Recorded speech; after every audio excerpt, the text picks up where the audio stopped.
कह रहे हैं कश्मीर फाइल्स टैक्स फ्री करो। अरे यूट्यूब पे डाल दो, फ्री हो जाएगी। ये पोस्टर भी नहीं लगवाएंगे झूठी फिल्मों के। और जो भी करना हो, कम से कम यार ये पिक्चर का प्रमोशन करना तो बंद करो। ये गंदे लगते हो तुम लोग। यह इंसान फिल्म को झूठा नहीं कह रहा, यह हमारे उन कश्मीरी भाइयों के दर्द को झूठ कह रहा है जो उनको 1990 में मिला था। यह व्यक्ति गिरजा टिक्कू, जिनकी हत्या के बारे में जानकर आप शहर जाएंगे, वह सरकारी स्कूल की लैब में असिस्टेंट का काम करती थी। आतंकियों के डर से वो कश्मीर छोड़कर जम्मू में रहने लगी थी। एक दिन किसी ने बताया कि अब कश्मीर की स्थिति शांत हो गई है तो वो बांदीपुर आकर अपनी तनख्वाह लेने आ जाए। वो अपने किसी मुस्लिम सहकर्मी के घर में रुकी, आतंकी आए और उसे घसीट कर ले गए। वहाँ के स्थानीय मुसलमान चुप रहे क्योंकि किसी काफिर की परिस्थिति उन्हें क्या लेना देना। गिरजा का सामूहिक बलात्कार किया गया और बढ़ई की आरी से उसे 2 भागों में चीरा गया। ये व्यक्ति कहता है कि गिरजा टिक्कू की भी हत्या झूठी है।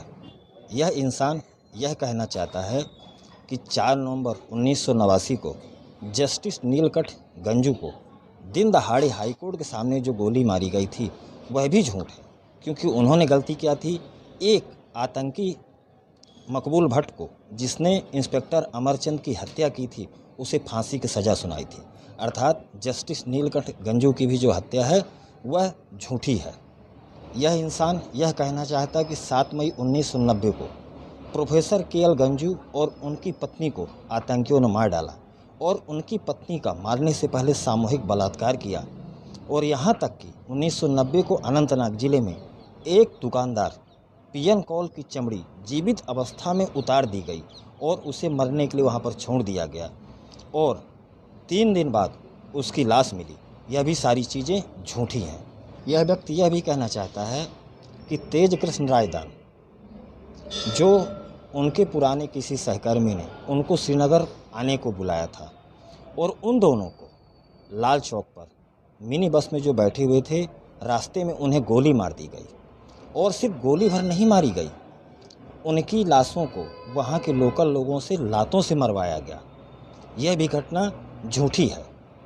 यह व्यक्ति यह भी कहना चाहता है कि 24 फरवरी 1990 को अशोक कुमार काजी जी घुटने पर जो गोली मारी गई, उनके जो बाल उखाड़े गए, उन पर जो थूका गया, जो उन पर पेशाब की गई और उनकी मदद के लिए कोई भी नहीं आया, यह सब सारी चीज़ें मनगढ़ंत कहानियाँ हैं और यह सब झूठ है। इस इंसान के अनुसार 30 अप्रैल 1990 को कश्मीरी कवि और स्कॉलर सर्बानंद कौल प्रेमी और उनके पुत्र वीरेंद्र कौल की जो हत्या बहुत भयावह तरीके से की गई, वह भी झूठी है। और उनके माथे का जो तिलक का स्थान था उसे छील डाला गया। यह सब सारी बातें झूठी हैं।